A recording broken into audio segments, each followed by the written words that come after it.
He reigns, the Lord, the Savior reigns.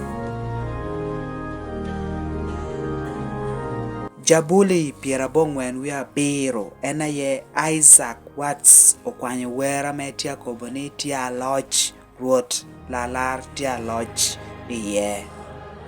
Isaac Watts onywale mwatu tumia shell imia bishel piera beru wi angwen teto ko mwatu tumia shell imia beru piera ngwen wi aboro onywale Southampton ameti England. And where can Paul ikinegitie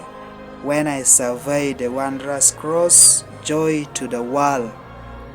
our God, our help in ages past. Ikin menno kene Paul ametie mia biru ipiera beach no.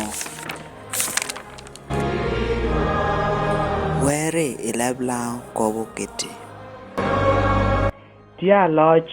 Ruot lala tia loch pahe shui dushu kere wa mai kwogo wegwi lobo dushu lel iwer kere shula dushu atie kanabor not duongi tia binu kere ruk mai kiratira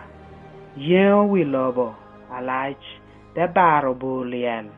macha wao jamiliel inyime godi meye nam tuo ruot obinu polo rabo nywale mere rok ponyo nye kedo monya rieny me wi pol miyo woro kana me Kristo lalar uburiye bino undushu ame maro nye dak tij dushu me bal kede alano en gwoho kwa wore mere dushu dan geo gi donyo i wich me gena lero apeto kere lelo ame pengeye ucho pijo ame kirigi atira ame tie i chol ping nyikori me kwogoni binu tu te ya malu kere kayo gi ilero binu bedo me gum i wangwa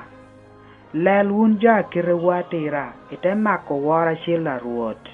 penga toro kiken ento kwa me winyo kisha mere twero loyo ishilu mere